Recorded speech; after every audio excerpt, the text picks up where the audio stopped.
Hello and welcome friends, मैं हूं आकाश कोटनाला। आप देख रहे हैं yoga and Ayurveda science YouTube channel. दोस्तों, सबसे पहले तो आप सभी धन्यवाद के पात्र हैं जिन्होंने चैनल पर 21 जून 2020 में यानी कि योग दिवस के उपलक्ष्य में आप लोगों ने जो चैनल की ओर से जो वीडियो कॉन्टेस्ट जो रखा हुआ था उसमें आप लोगों ने जिन लोगों ने भाग लिया है वह धन्यवाद के पात्र हैं। आप लोगों ने देखा हमारा जो सेशन था काफ़ी अच्छा गया, काफ़ी अच्छा हम लोग यहाँ पर कर पाए। इसी प्रकार से हम चैनल पर और भी कई सारे कॉन्टेस्ट यहाँ पर रखने वाले हैं। आप इसी प्रकार से चैनल पर बने रहें। दोस्तों, आज हम यहाँ पर एक पातंजलि योग सूत्र के अंतर्गत हम यहाँ पर एक न्यू टॉपिक यहाँ पर लेकर के आए हैं। इससे पूर्व जैसे कि आप सभी जानते हैं कि हम यहाँ पर पातंजलि योग सूत्र की यहाँ पर लाइव सीरीज यहाँ पर प्रारंभ किए हुए हैं, जिसमें कि हम योग सूत्र से संबंधित सभी टॉपिक को यहाँ पर ले रहे हैं। वैसे तो इससे पूर्व काफ़ी सारे हम चैनल पर पहले भी इसके ऊपर चर्चा कर चुके हैं। काफ़ी सारे पूरा ग्रंथ हमने आपके समक्ष वहाँ पर रखा है, लेक्चर के रूप में हमने वहाँ पर दिया है। साथ ही साथ सिर्फ पातंजलि योग सूत्र नहीं बल्कि श्रीमद् भगवद गीता, घेरण संहिता, हठ प्रदीपिका, योग सूत्र या फिर दर्शन है या फिर उपनिषद हैं, सभी से संबंधित आप लोगों को चैनल पर वीडियोज़ मिल जाती हैं। लगभग मैंने आपको 350-400 वीडियोज़ यहाँ पर दिए हैं। आप चैनल पर आ सकते हैं, कुछ नया सीख सकते हैं। आज हमारा जो यहाँ पर जो टॉपिक है वह है योगांतराओं के अलावा जो योग मार्ग में आने वाले जो अन्य जो विघ्न हैं, इसके बारे में हम यहाँ पर चर्चा करने वाले हैं। इससे पूर्व हम यहाँ पर 6 क्लास में आपको यहाँ पर दे चुका हूँ, जिसमें कि हमने इंट्रोडक्शन यहाँ पर जाना था, महर्षि पतंजलि का जीवन परिचय यहाँ पर जाना था, जो ग्रंथ है ग्रंथ का हमने यहाँ पर परिचय जाना था। दूसरे पार्ट में हमने योग की परिभाषा इत्यादि जाना था। तीसरे में हमने चित्त के बारे में जाना था, चित्त क्या है, चित्त किसे कहते हैं, चित्त की वृत्तियाँ क्या क्या है, इसके बारे में हमने वहाँ पर चर्चा की थी। चौथे में हमने अभ्यास और वैराग्य अर्थात जो चित्त की जो वृत्तियाँ हैं उनका किसके द्वारा निरोध किया जाए उसके बारे में वहाँ पर चर्चा की थी। और पाँचवें में हमने जो चित्त की जो भूमियाँ हैं, 5 जो भूमियाँ हैं, इसके बारे में अच्छे ढंग से वहाँ पर चर्चा की है। इसी प्रकार से हमने छठे अध्याय में जो छठा जो चैप्टर था वहाँ पर हमने योगांतराओं के बारे में चर्चा की है। आशा है आपने पूर्व के जो ये 6 पार्ट है ये देख लिए हों। नहीं देखे हैं तो आप चैनल पर जा करके देख सकते हैं, क्योंकि जब तक आप उनको नहीं देखेंगे तब तक आपको पूर्ण रूप से जो ये ग्रंथ है ये समझ में नहीं आएगा। तो आप पूर्व की वीडियो ज़रूर देख लीजिएगा। यहाँ पर जैसे कि मैंने आपको यहाँ पर बताया कि आज हम यहाँ पर जो योगांतराओं के अलावा जो योग मार्ग में आने वाले जो विघ्न हैं इनके ऊपर हम यहाँ पर चर्चा करने वाले हैं। देखो, मैं यहाँ पर जो ग्रंथ है ग्रंथ के बारे में यहाँ पर ज़्यादा चर्चा नहीं करूँगा, क्योंकि हम इसके ऊपर पहले ही कर चुके हैं। यहाँ पर आप देखेंगे कि जैसे कि हमने पिछली वीडियो में जाना था कि जो योगांतराएं हैं, लेकिन उससे पूर्व जो आज हमारा जो टॉपिक है वह क्या है, योगांतराओं के अलावा अन्य विघ्न। मैंने पूर्व का जो टॉपिक था उसमें आपको बताया था कि जो योगांतराएं हैं वह क्या क्या हैं, लेकिन उनमें आने वाले जो विघ्न हैं इसके ऊपर हम यहाँ पर चर्चा करेंगे। उससे पूर्व अगर जो हम योगांतराओं को यहाँ पर देखें तो जैसे कि मैंने आपको बताया था कि ये व्याधिस्थान, संशय, प्रमाद, आलस्य, अविरति, भ्रांति, दर्शन, अलब्ध, भूमिकत्व, अनवस्थितत्व, ये क्या है, चित्त के विक्षेप हैं, यानी कि इनको योगांतराएं भी कहा जाता है। ये मैंने आपको अच्छे ढंग से पिछली वीडियो में समझाया था, जिसको कि मैंने आपको यहाँ पर प्रत्येक को व्याधि क्या है, स्त्यान क्या है, संशय, प्रमाद, आलस्य, अविरति, भ्रांति, दर्शन, अलब्ध, भूमिकत्व और अनवस्थितत्व सभी की यहाँ पर अच्छे ढंग से यहाँ पर व्याख्या करके आपको समझाया है।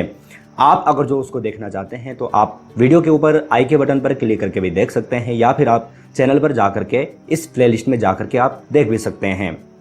अब देखो, इसके ऊपर तो मैं आपको अच्छे ढंग से समझा चुका था। अब इसको तो हमें इसके ऊपर यहाँ पर चर्चा करने की आवश्यकता नहीं है। दूसरा यहाँ पर जो है योगांतराओं के अलावा जो अन्य विघ्न जो योग मार्ग में आने वाले हैं इनको हम यहाँ पर देख लेते हैं। देखो, जो मैंने यहाँ पर बताया था योगांतराएं ये सिर्फ योग मार्ग में आने वाली बाधाएं ही नहीं हैं। हम जो कुछ भी कार्य करते हैं तो वहाँ पर व्याधि भी आती है, स्त्यान भी है, संशय है, प्रमाद भी है, आलस्य है, अविरति, भ्रांति, दर्शन, अलब्ध, भूमिकत्व और अनवस्थितत्व, ये सब के सब आते ही हैं। अगर जो आपने कोई भी एक इच्छा रखी कि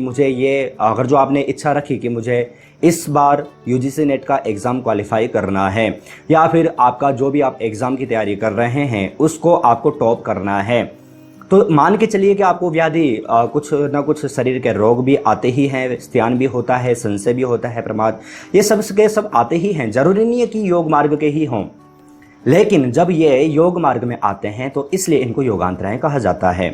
तो ये मैंने खैर पिछली वीडियो में समझाया है। आप लोगों ने अगर जो वो वीडियो देखी होगी तो आपको समझ में भी आ गया होगा।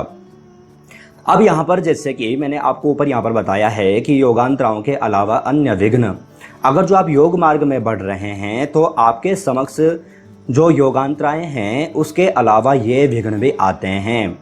देखो, अगर जो आप पातंजलि योग सूत्र का प्रथम अध्याय यानी कि जो समाधिपाद है उसका अगर जो आप 31 नंबर का सूत्र अगर जो आप पढ़ते हैं तो वहां पर है दुख दौर्मनस्य अंग मेजेत श्वास प्रश्वासा विक्षेपः स भुवा। देखो, पहले भी मैं आपको कह चुका हूं, फिर से यहाँ पर कह दूं कि आपको जो सूत्र है वो पढ़ने आने चाहिए। जब तक आपको सूत्र पढ़ने नहीं आएंगे तब तक आप सूत्र याद नहीं कर पाएंगे, और अगर जो आप सूत्र याद नहीं कर पाएंगे तो आपका जो टॉपिक है, आपका जो सब्जेक्ट है, इसमें पकड़ नहीं हो पाएगी। इसलिए आपको कोशिश करना है कि आप इन सूत्रों को पढ़ना सीख लें, इनको याद करना सीख लें, इनको यहाँ तक कि याद भी कर लें।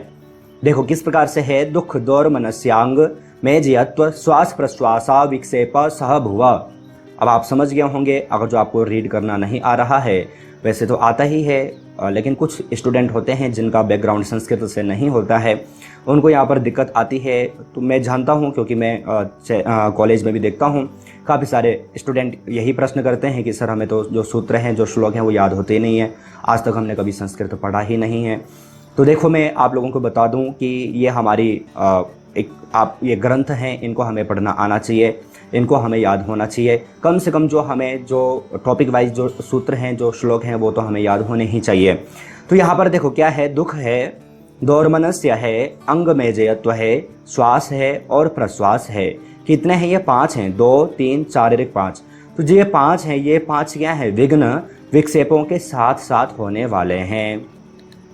देखो क्या है कि जो विघ्न हैं कौन से, जो अन्य जो हमने जो वहाँ पर जो पहले ही जिसके ऊपर हमने चर्चा की थी कि योगांतराएं, वह क्या है? यहाँ पर इन्होंने कहा है कि दुख है, एक दौर्मनस्य है, अंग में जयत्व है, श्वास है, प्रश्वास है। ये 5 क्या हैं? विक्षेपों के साथ, अर्थात जो योगांतराएं हमने जो देखी थी उसके साथ साथ होने वाले हैं। यानी कि वो सब तो आते ही हैं योग मार्ग में, या फिर किसी भी मार्ग में अगर जो आप आगे बढ़ रहे हैं वो सब तो आते ही हैं। लेकिन अगर जो आप योग मार्ग में बढ़ रहे हैं तो ये ये 5 चीज़ें भी हमारे समक्ष आती हैं, इन्हें भी हमें दूर करना होता है। अब जो 5 के 5 हैं, इनके बारे में हम यहाँ पर अच्छे ढंग से यहाँ पर चर्चा कर लेते हैं, प्रत्येक को हम यहाँ पर समझ लेते हैं। देखो, सर्वप्रथम है दुख। आपने यहाँ पर देखा ना, दुख दौर्मनस्य अंग में जयत्व श्वास प्रश्वास और विक्षेप। ये क्या है? विक्षेप हैं सहभुवा, इनको सहभुवा कहा गया है। तो प्रथम क्या है? दुख। दुख क्या है? देखो, आपको यहाँ पर समझना है कि अन्य ग्रंथों में हो सकता है कि अलग अलग व्याख्याएं दुख की गई हों, जैसे कि यहाँ पर परिणाम, ताप और संस्कार 3 प्रकार के दुख भी यहाँ पर बताए गए थे। लेकिन जो अधिक से ज़्यादा जो शास्त्रोक्त जो दुख हैं वह 3 प्रकार के ही हैं, आध्यात्मिक, आधिभौतिक और आधिदैविक। तो अगर जो आप जो योगांतराएं हैं, इसके अलावा ये विघ्न भी योग मार्ग में आते हैं, अर्थात यह दुख भी योग मार्ग में आता है। तो सर्वप्रथम क्या है? सर्वप्रथम यहाँ पर था दुख। अब दुख क्या है? दुख यहाँ पर इन्होंने बताए हैं कि दुख के 3 प्रकार हो सकते हैं, या फिर दुख 3 प्रकार का है। कौन कौन से? प्रथम है आध्यात्मिक, दूसरा है आधिभौतिक और तीसरा है आधिदैविक। अब यहाँ पर आपको तीनों को यहाँ पर जानना है। देखो, अगर जो आप यहाँ पर ध्यान देंगे तो मैं आपको पहले भी कह चुका हूँ कि जो मैं एक भी शब्द अगर जो बोलता हूँ तो आप कोशिश करें उस पर आप पूरा ध्यान वहाँ पर रखें, क्योंकि कहीं ना कहीं आपको जो टॉपिक मैं आपको समझा रहा हूँ इसी के साथ साथ आपके अन्य टॉपिक भी क्लियर होते जाएंगे। तो यहाँ पर क्या है? देखो, आध्यात्मिक दुख यहाँ पर है। तो आध्यात्मिक दुख किसको बोलते हैं? आध्यात्मिक दुख उसको बोलते हैं कि जैसे कि हमारा मन है, इंद्रिय इत्यादि, अगर जो इनमें कोई ताप होता है, कोई पीड़ा होती है, तो यह आध्यात्मिक दुख कहा जाता है। जैसे कि कोई विक्षिप्त प्रकृति वाला है तो वह क्या है? उसका आध्यात्मिक दुख है। मन आपका अशांत है तो यह क्या है? आध्यात्मिक दुख है। इसको आध्यात्मिक दुख कहा जाता है। तीसरा अगर जो हम यहाँ पर दूसरा अगर जो हम यहाँ पर देखते हैं आदि भौतिक, तो आदि भौतिक कहा जाता है जैसे कि कोई मनुष्य आपको दुख दे रहा है, या फिर कोई पशु, या फिर कोई पक्षी, या फिर हिंसक, कोई भी जानवर जैसे कि व्याघ्र है, सिंह है इत्यादि, अगर जो हमें ये दुख अगर जो पहुंचाते हैं तो इस दुख को कहा जाता है आदि भौतिक।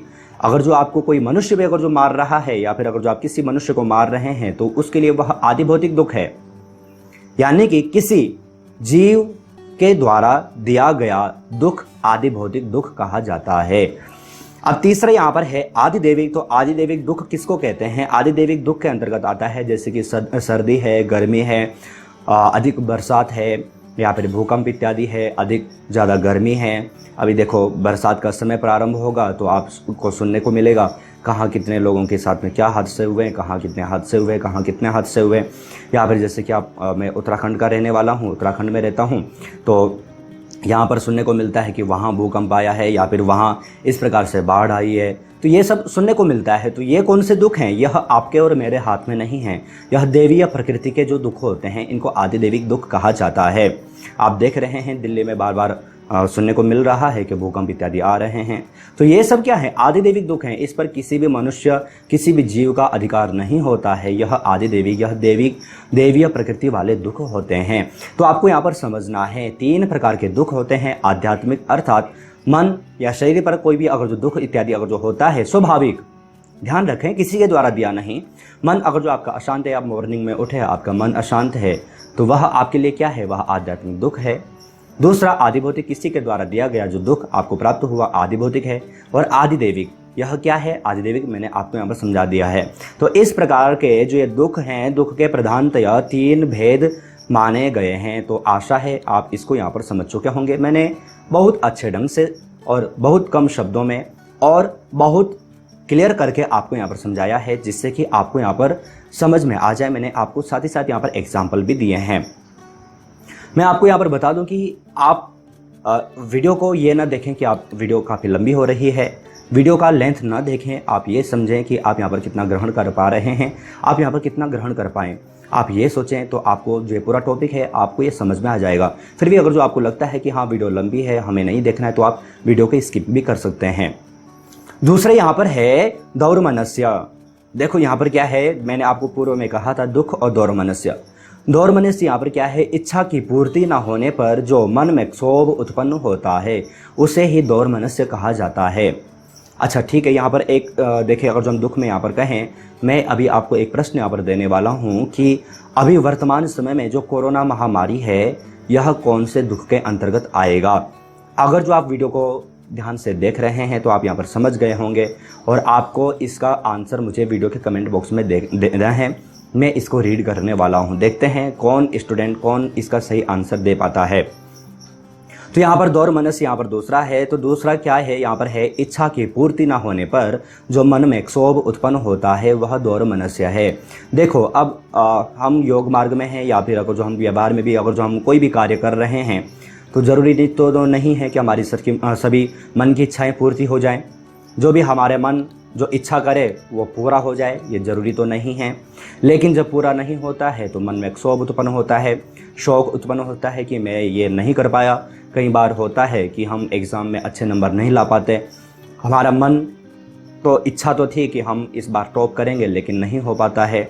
लेकिन देखो एक चीज़ मैं आपको बताऊं, इसके पीछे कहीं ना कहीं हमारी ही गलती होती है। आप कभी भी देखें कोई भी स्टूडेंट अगर जो एग्ज़ाम में कम नंबर लाया तो देखो वैसे तो बात भी सही है, उसको टॉर्चर करना सही नहीं है, वो अपने आप को स्वयं टॉर्चर ना करें तो अच्छा है, करना भी नहीं चाहिए। लेकिन कहीं ना कहीं उस छात्र को, उस बच्चे को अपने ऊपर देखना होगा, उसको अपने ऊपर झांकना होगा कि कहीं ना कहीं स्वयं उसकी वो गलती है, उसकी गलती के कारण ऐसा हुआ है। तो ये क्या है? दौर्मनस्य। देखो कई बार तो खैर ऐसा होता है, हमारी पूरी इच्छा होती है लेकिन फिर भी नहीं हो पाता है, तो उसमें तो शौक करने की अभी क्षोभ मन में अगर जो उत्पन्न हो भी जाए तो उसकी आवश्यकता नहीं है। लेकिन अगर जो हम स्वयं अगर जो प्रयास न करें, फिर भी अगर जो हमारे मन की इच्छा अगर जो पूर्ति नहीं होती तो उसकी जिम्मेदार हम स्वयं होते हैं। तो यहाँ पर क्या है? दौर्मनस्य, अर्थात अगर जो हमारे मन में हमारी इच्छा थी कि हम ये प्राप्त करें वो प्राप्त करें लेकिन हमें वो प्राप्त नहीं हो पाया, तो जब हमें वो प्राप्त नहीं हुआ तो मन में क्षोभ उत्पन्न होता है, शौक उत्पन्न होता है, तो वह क्या कहा जाता है? दौर्मनस्य। और देखो यही क्या है, वर्तमान समय में आप देख रहे हैं कितने सारे केस हमारे समक्ष आ रहे हैं।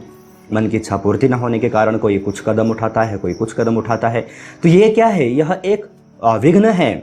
याद रखें ये सब आपके योग मार्ग में आने वाले हैं, आ सकते हैं। तो आपको इनको समझना है, आपको इन्हें दूर करना है। आप इसको जो वीडियो को देख चुके हैं तो आप समझें कि ये तो आपके जीवन में आने ही वाले हैं, किसी के भी जीवन में कभी भी आ सकते हैं। तो इनसे हमें यहाँ पर इनको समझ करके चलना है। अगर जो आपको यहाँ पर से ये समझ आ गई, अगर जो आप समझ गए कि हाँ योग मार्ग में ये विघ्न आते ही हैं, तो आप कभी भी, आपका मन शोभित नहीं होगा, आप कभी भी अपने मन को क्षोभ उत्पन्न होने से रोक सकते हैं। तो ये आपने यहाँ पर 2 प्रकार के जो यहाँ पर जो विघ्न है ये आपने यहाँ पर जान लिया है।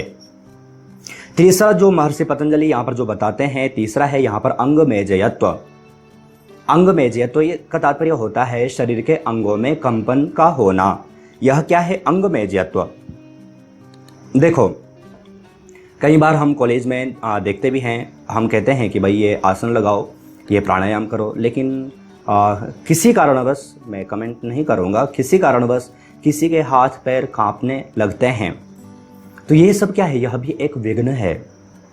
आप बुढ़ापे में देखेंगे कई सारे लोगों के कई सारे क्या लगभग बुढ़ापे में जो आता है सभी के साथ में यही परिस्थिति होती है, ये भी यही होता है। शरीर के जो अंग हैं उनमें कंपन प्रारंभ हो जाता है, कांपने लगते हैं, हाथ कांपने लगते हैं, पैर कांपने लगते हैं। तो ये सब क्या है? ध्यान रखें, यह सब विघ्न हैं। किसके साथ साथ? जो हमने योगांतराएं पढ़ा था उसके साथ साथ ये सब चलने वाले ये क्या है? विघ्न है।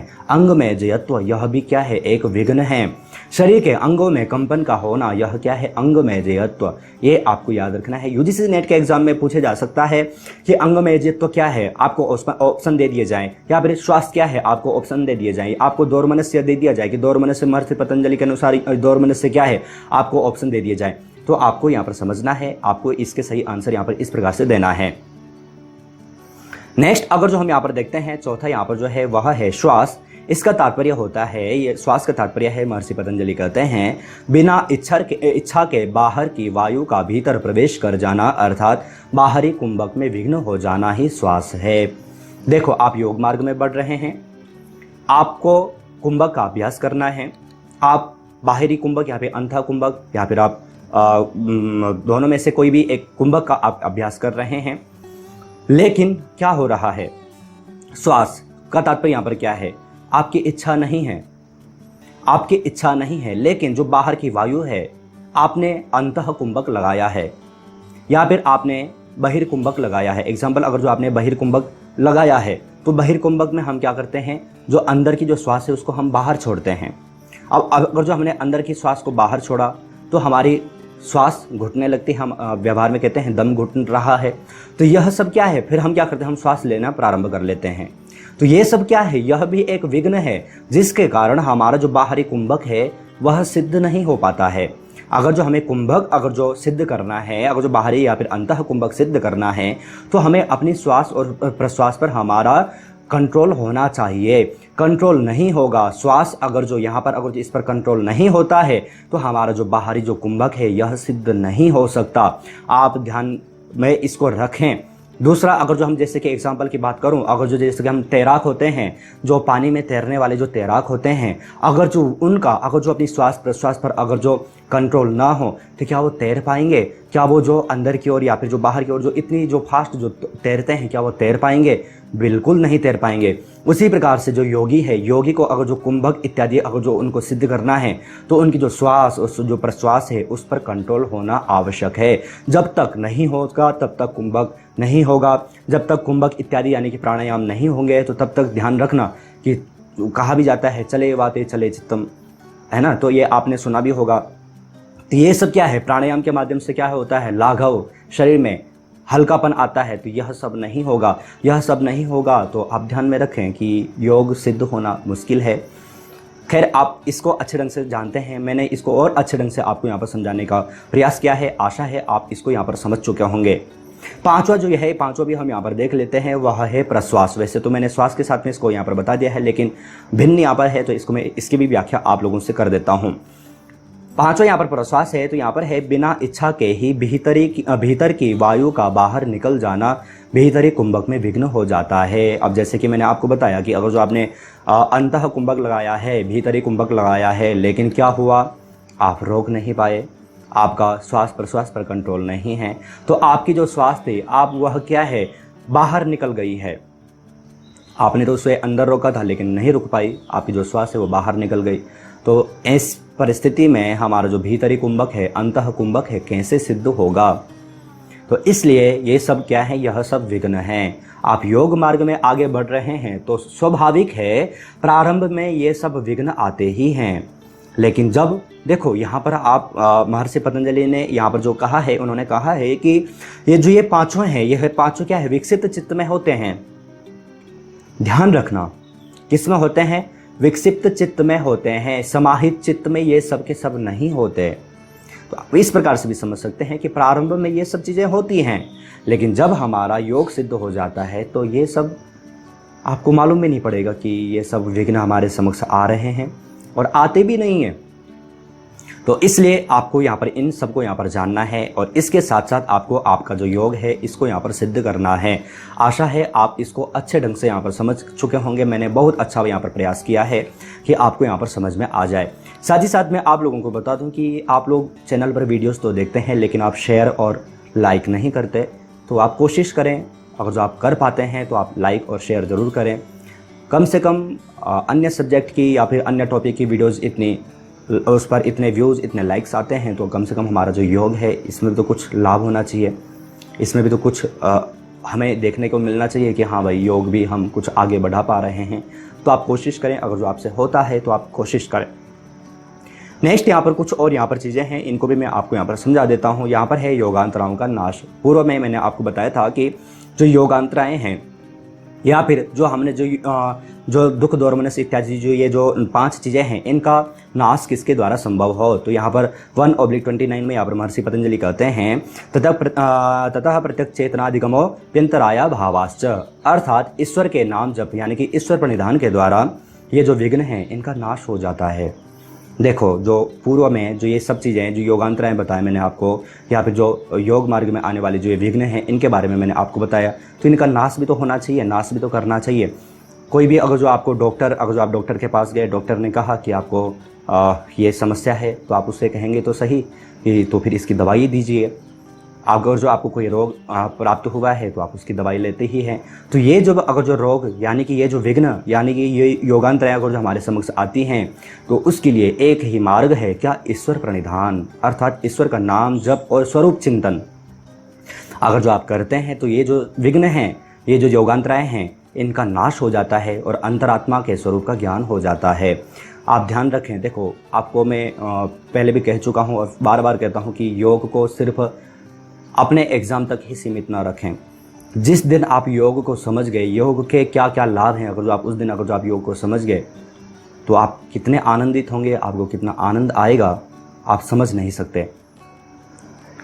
दूसरा यहाँ पर इन्होंने कहा है कि योगांतराओं के नाश के रूप में यहाँ पर एक चीज़ यहाँ पर इन्होंने कहा है, महर्षि पतंजलि ने 1/32 यानी कि पहले पाद में यानी कि समाधि पाद के 32 नंबर के सूत्र में कहा है, तत्प्रति सेदार्थ में एकत्वाभ्यास यानी कि एक तत्व का अभ्यास। इनको दूर करने के लिए एक तत्व का अभ्यास करना चाहिए। अगर जो आप एक तत्व का अभ्यास करते हैं तो आपको क्या होगी, एकाग्रता प्राप्त होगी। एकाग्रता प्राप्त होगी तो ये जो दुख हैं, ये जो ऊपर हमने जो योगांतराएँ हैं, ये सब नाश हो जाते हैं, इन सब का नाश हो जाता है। किसके साथ साथ, अगर जो आप ईश्वर प्रणिधान है, ईश्वर प्रणिधान के साथ साथ एक तत्व का अभ्यास भी इसमें लाभदायक होता है। तो आप यहाँ पर समझ चुके हैं। नेक्स्ट यहाँ पर जैसे कि आप सभी जानते हैं, कुछ क्वेश्चन मैं आपको यहाँ पर देता हूँ, आपने कितना यहाँ पर ध्यान दिया है, कितना आप यहाँ पर तैयार कर पाते हैं, ये सब देखने के लिए मैं आपको यहाँ पर प्रश्नोत्तरी यहाँ पर देता हूँ, जिसका आंसर आपको वीडियो के कमेंट बॉक्स में भेजना है। प्रथम प्रश्न यहाँ पर है, निम्न में से योग दर्शन के अनुसार दुख के प्रकार हैं, कौन कौन से हैं, 1 या फिर 2 या फिर 3 या फिर 4। आपको इसका जो सही आंसर है वो यहाँ पर देना है। देखो, मैं यहाँ पर बता दूँ कि जो पूर्व में हमने देखा था कि परिणाम ताप और संस्कार दुख, उसको छोड़ करके जो अभी जो हमने जो दुख के बारे में जो चर्चा की है, वो आपको यहाँ पर इसका सही आंसर यहाँ पर देना है। मैं आपको यहाँ पर साथ ही साथ बता दूं कि इस प्रकार से प्रश्न आपको यहाँ पर चैनल की ओर से यहाँ पर 2 बुक यहाँ पर पब्लिश की जा चुकी हैं। आप इनका लिंक आपको वीडियो की डिस्क्रिप्शन में मिल जाएगा, आप वहाँ पर देख सकते हैं। इनमें से कोई भी बुक आप परचेस कर सकते हैं। एक में आपको 500+ MCQ मिल जाते हैं, एक में आपको 1000+ MCQ मिल जाते हैं, जो कि आपके योग के किसी भी एग्जाम के लिए काफ़ी यूज़फुल होने वाले हैं। दोनों में से आप कोई भी एक परचेस कर सकते हैं। अधिक जानकारी के लिए आप वीडियो का डिस्क्रिप्शन बॉक्स चेक कर सकते हैं। तो आपको ये जो प्रश्न है, इसका सही आंसर आपको यहाँ पर देना है। दूसरा प्रश्न यहाँ पर आप सभी के लिए यहाँ पर है, निम्नलिखित में से कंप शब्द का तात्पर्य है कंपन या फिर दुख या फिर उपयुक्त दोनों या फिर इनमें से कोई नहीं। तो कंप के बारे में भी मैंने आपको चैनल पर बताया था, इसका मैंने आपको अच्छे ढंग से समझाया है। आशा है आप जो ये प्रश्न है इसका भी सही आंसर कमेंट बॉक्स में भेजने वाले हैं।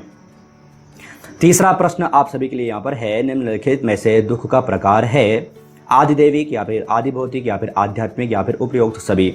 तो इसका भी आपको यहाँ पर सही आंसर यहाँ पर भेजना है। इसका भी आपको यहाँ पर कमेंट बॉक्स में आपको इसका सही आंसर भेजना है। ये सभी प्रश्न मैं आपको आपके यहाँ पर वीडियो के कमेंट बॉक्स में यहाँ पर रीड करने वाला हूँ, देखने वाला हूँ। यहाँ पर सिर्फ 3 ही प्रश्न मैंने आपको यहाँ पर दिए हैं, बाकी जो पूरा जो लेक्चर मैंने आपको दिया है आशा है आप लोग इसको अच्छे ढंग से समझ चुके होंगे, आपको पूरा यहाँ पर समझ में आ गया होगा।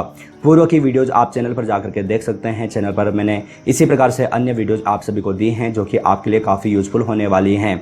चैनल पर आप अगर जो और अधिक ज़्यादा जुड़ना चाहते हैं, संपर्क स्थापित करना चाहते हैं तो आप ज्वाइन बटन प्रेस करके आप यहाँ पर कुछ प्लान यहाँ पर देख सकते हैं। छोटा सा छोटा और बड़ा सा बड़ा प्लान मैंने आप सभी के लिए यहाँ पर रखा है, आप देख सकते हैं। अगर जो इच्छा हो तो आप परचेस भी कर सकते हैं।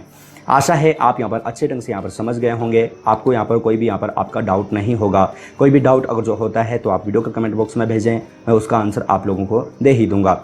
साथ ही साथ आप वीडियो को लाइक शेयर एंड कमेंट ज़रूर कीजिएगा। अगर जो आपके पास कोई भी प्रश्न होता है तो आप कमेंट बॉक्स में ज़रूर भेज सकते हैं। तो इसी प्रकार आप चैनल के साथ बने रहें। मेरा प्रयास रहेगा कि आपको इसी प्रकार से अन्य वीडियोज़ आप सभी को देता रहूं। आप अपनी और अपनी फैमिली का बहुत ख्याल रखिएगा। बाय।